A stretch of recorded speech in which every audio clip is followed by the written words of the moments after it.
Once upon a time, in a far-away rented townhouse, lived a woman of impressionable age. All little girls grow up with princess fairy tales, almost as a rite of passage. You know, if you come out the hospital in that little pink blanket, you're guaranteed to find a princess doll coming your way in the next couple years. Now, depending what year you were born, those fairy tales could really very different messages. In the 90s, the stories surrounding me were Sleeping Beauty, Cinderella, Snow White, among some others, and they all had a common theme. Your world revolves around men, and they will be the ones to save you from your awful predicament. I've never known much about my family. My parents divorced when I was only 2, so from then on, all of my family gatherings were cut in half. I was 10 when my great-grandfather passed, and had just entered high school when my great-grandmother decided to join him. They were the only members of my family that didn't end up in divorce. You should see our family tree. Lines everywhere. If it was a real-life tree and you stood beneath it, you couldn't see light trickling through the leaves because of all the crisscrossing of branch over branch over branch. Even though the family seemed to be growing larger, no one talked to each other. So holiday gatherings grew smaller as I grew taller, and that was that. I had my first boyfriend at age 12, 6th grade. It was cute. We didn't hold hands until about 2 months in, and I didn't kiss until 5. He just sat behind me in class, and that was that. I remember running late one morning, and I was begging my mom to help me with the mess I had for hair. It was frizzy, tangled, slept on, and I had like 10 minutes.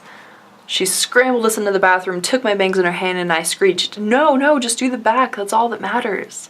Every time she was in a pickle, a costume prince would swoop down in some idiotically grand gesture and try to save the day.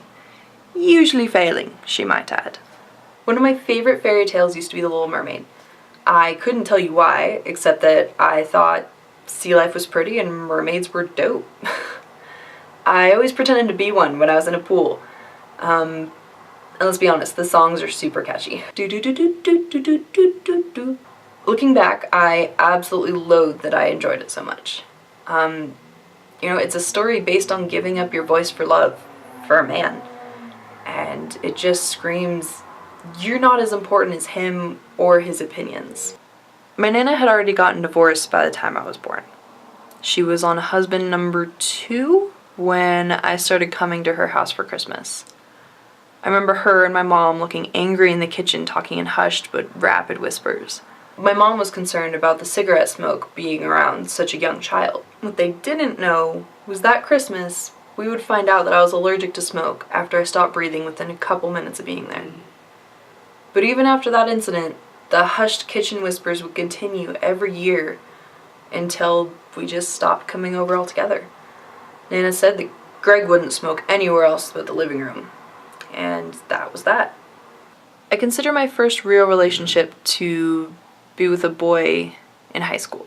It lasted through almost all of high school. We were infatuated with each other, or I was infatuated with him. Looking back, I think he was infatuated with my early puberty. He'd convinced me that the little family I had wasn't treating me right, and the only hope I had for real love was with him. I stayed quiet in his presence while I took out my anger on my mom. While he might have been partially right about the family part, I didn't see that he was wrong about absolutely everything else until 3 years had gone by. At the time, it seemed normal. I didn't know that jealous arguments weren't supposed to be constant. Friends weren't supposed to disappear, and that all the other girls weren't hiding bruises under their sleeves. I did what I had to do to make him happy, and that's all that mattered.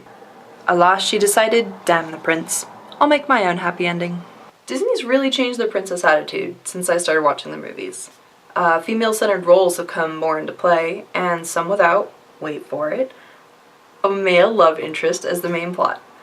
Brave, Frozen, Moana have focused on the female's goal of happiness in their lives, not their pining after men.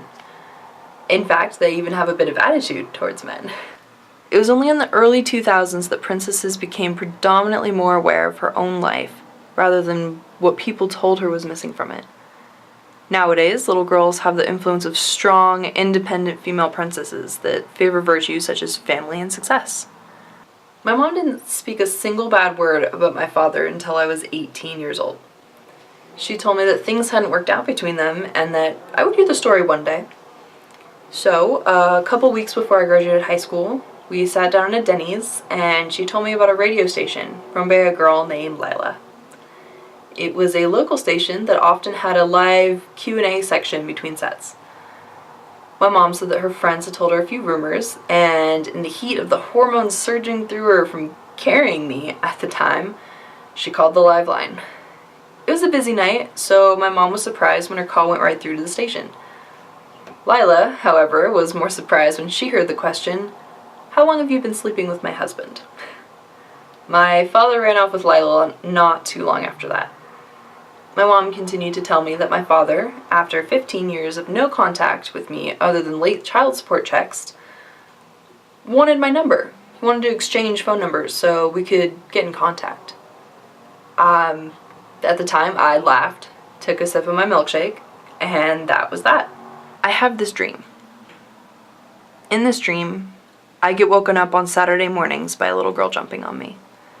When I turn over, I see a little boy jumping on my husband. Everyone's laughing. In this dream, we all get ready for whoever's soccer game is that morning, after a big, messy breakfast.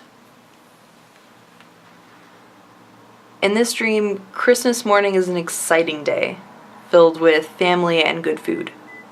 In that order. In this dream, my husband and I are partners. We both compromise, rather than it just being me. In this dream, our fighting wouldn't have our children hiding under their covers in the next room, music blaring to mask the yelling. We don't ignore each other's faults until it explodes between us, but we work past them. In this dream, conversations always end in hugs, no matter the anger between us. In this dream, I haven't settled. In this dream, no one ever says the term cheating, unless it's game night. In this dream, my husband and I had our own lives, jobs, and friends that merged together at the right time when we were both ready and independent. We learned to depend on each other in healthy and productive ways. In this dream, we're partners, not fighters. Some days I feel my future is destined to continue as my family's has, but I want the cycle to stop with me.